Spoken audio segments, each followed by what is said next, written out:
started with Jaron because you're on top of my screen. Let's just ask you, what are the networks that you've worked with? The shows and the networks, if you can remember them. I know it's so hard. Discovery Plus is one of them, but list them for me. Yes, Discovery Plus, TLC, MTV, uh, the ID Network a couple times. And then I did a lot of like documentaries and stuff too, documentary features and stuff like that. So at the top of my head, that's what I can say. Phoenix, guys. Yeah. This is in Phoenix. Yes, MTV comes to Phoenix. Discovery comes to Phoenix. TLC comes to Phoenix. Yeah, a lot of commercials too. And And a lately, lot of commercials. yeah. A lot of commercials. And you're working in the craft jobs that you're doing are? uh, right now, I'm trying to work more into the DIT sector, Mhm. and the assistant camera, which I've been doing, especially when I first started PAing. That's pretty much the area that I've been in. And then, but I also work on the AV side, on the live production side. So I've been specializing more as a video engineer on that side. Mhm. So starting this coming week, I'll be a V1 for from a corporate event show. So I'll be pretty much managing all the switching, video switching, and the projections and all that stuff. In between that, the reason I'm doing DIT is because they kind of, being a video engineer and DIT kind of are pretty similar to each other. So and here there's not many DITs. Um, and actually I heard nationally it's starting to get a bigger name, but there wasn't much of a name beforehand. So even though there are people that has done it for years, so now it's becoming an actual pretty crucial part of the camera department and the post production department. You're So saying DIT is now becoming a crucial part of the camera department. correct, Oh, yeah. And yeah. apparently it was like a lot of question marks of where that position lies, if it's Hmm. more for camera or if it's more for post, Hmm. because of the fact that DIT is pretty much the bridge between the two. So Digital imaging tech. Okay. So, and yeah, for me, it's obviously camera because it's like you've got all the shots, all the media comes to you, the sound as well as all the camera cards, all the multiple cameras, the drone footage, everything comes to you. And you're coloring it, you're matching it, you're making sure it works. And the DP is constantly coming over to the DIT and going, can I see that last shot? mhm. You know, hope that was good. I mean, sometimes they're coming in there a little bit nervous, but Yeah. you see it all the time, because that's how they can see their work really nice and big on the monitor, which is how it's going to be seen in post. Mhm. So yeah, DIT, which is great. And DIT makes on commercials in Los Angeles, I think the day rate is like $900 for 10. And the equipment can be anywhere from $1,000 to $2,000 or even more when you get into the, the antennas that allow them to send the image like far. And once you get in, and who hires you as a DIT? I'll let you answer that. Yes, the DP. Yes. Yeah. So the first AC doesn't hire you, but they could refer you. Hey, I know this great DIT. So it's DPs. So you got to get in with the DPs. Now, how do you meet the DPs? You work with them as production assistants initially, because people got to see how you work. Oh, I like that guy's energy. I like how he solves problems. I like how he's so calm. I like how he's just always there when I need him. Wow. Hey, would you like to be a second AC? And then you get the opportunities to be a second AC with them. And then it's fucking go time. You know why? Because you can be a second AC for 10 years. You can be a second AC for 20 years. And you can. There's nothing wrong with it either, by the way. You might like, some people love they just want that. They want to make 100 grand a year and have a job where that they do the job really well, but the pressure's not on their ass to like the department head, like myself, or even DIT. You got a lot, you're responsible for a big thing that they're going to be using.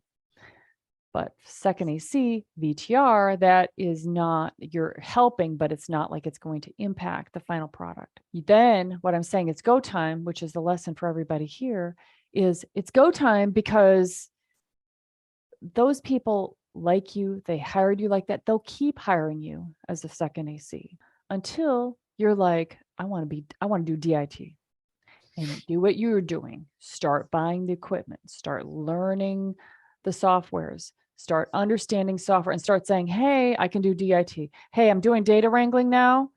Everybody, I'm doing DIT now. I just purchased this. My cart is ready. Now, they don't really want to know everything on your cart. That's non-get it factor. You just want to say, I got a fast computer. I've got this program. I've been working with other people. That's really what they want to know. Who are you working with? Can I trust you? Can you do the job? Always the way what it is. It's not like, oh, you have this, or and you took this class in Da Vinci and you did that. They don't care about that. That's what the film school students do.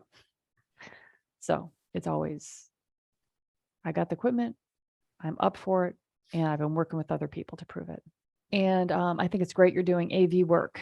And you are going to need to, if you want to get into DIT, which will pay twice as much and give you an amazing life in LA if you want to do that, then you're going to need to really start going in that direction, really start pushing on it. Like, don't let up on it.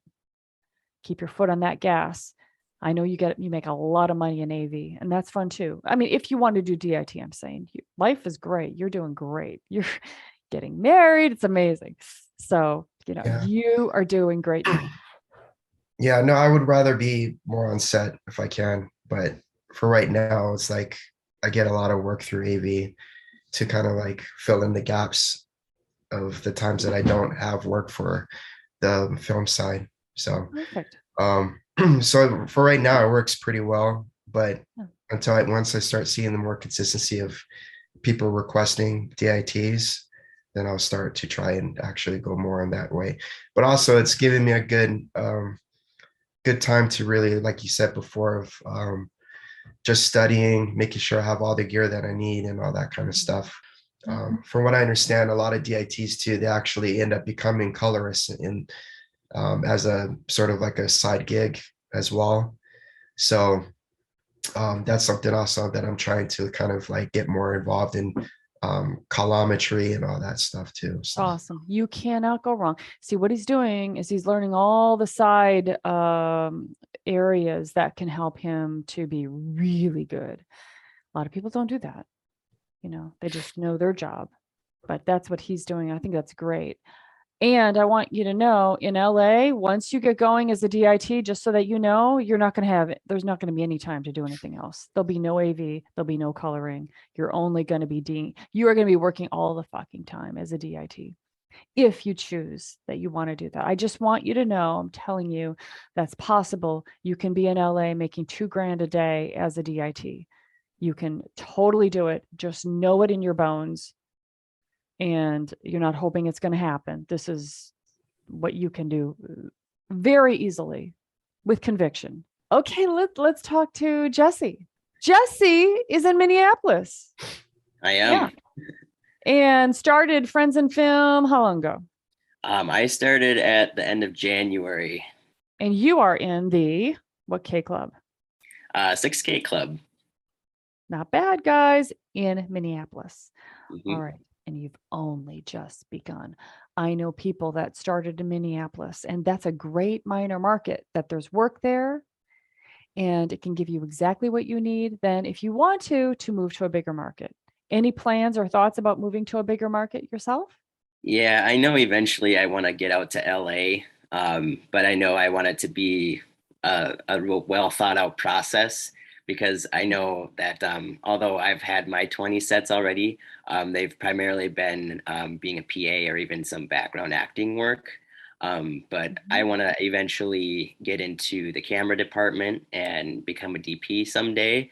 But I don't want to jump into it and not be prepared and ready and everything like that. So LA is the goal, but I'm thinking maybe within the next few years, I definitely want to be out there. So I know that you can be working in camera right now. You're ready. You can do it right now. Remember, you can't really plan it all out. I mean, especially camera, especially second AC. You learn by doing.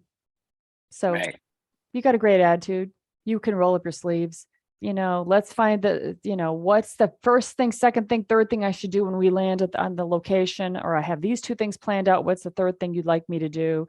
Just starting to be like super like obsessed and on it around assistant camera. What have been some of your thoughts on how you've been approaching your career? Because you're doing quite well. I know at first, one of the biggest things for me was to kind of sort some things out with mental health things and like not having confidence and having anxiety and nervousness and stuff. And I know that there were some instances in my career where I kind of let it slip and get in the way, but those mistakes, they kind of helped me learn the lessons of what not to do for the next time. And it kind of helped me reframe my thinking for the next gigs. And then um, once I got to those next gigs, it was like I just completely transformed into something different. I was more confident. I acted more professionally. I got out of my head more. And it like just kind of sitting back and like really thinking about that really transformed my career, even though it's just beginning. But it's better to learn those things now than to have all this experience down the road and continue to make those mistakes and have a lesser reputation that way. And so I thought it was important to really consider that. Unintentionally, what were some of the thoughts you were having that you would show up nervous? Unintentionally, I would think, well, I'm a brand new person. I don't know anybody. I'm not familiar with any faces or anything like that. I am very limited in my knowledge on set. And I was just so concerned about failing or making a mistake or getting somebody mad at me or stepping on somebody's toes that those thoughts kind of consumed me for my first few gigs because it was like, I felt like I was an elephant in the room. But when I got rid of that feeling and when I just kind of had my intentional thoughts of like, all these people are my friends, these people are here to make money, be professional like I am, like it really changed my mindset and my thinking about that. And it just kind of helped me open up a lot more. Because when you think these people are all professionals just like me, how do you feel?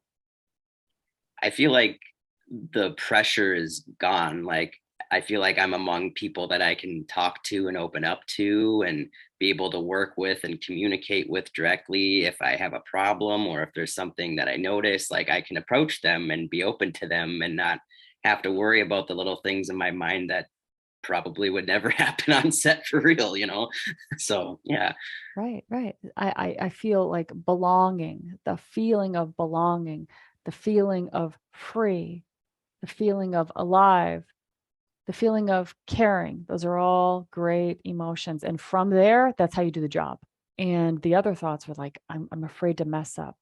And that makes you feel how? Makes me feel really anxious and tense Yeah. and not really in the focused mindset that I need to be in, just more stuck in my head and not a good thing. So you're in the 6K Club, and let's hear some of the shows that you have worked on. Yeah, absolutely. So the recent one I just did was for about a week on TLC's Before the 90 Days. I also worked on a Hulu TV show called Unprisoned.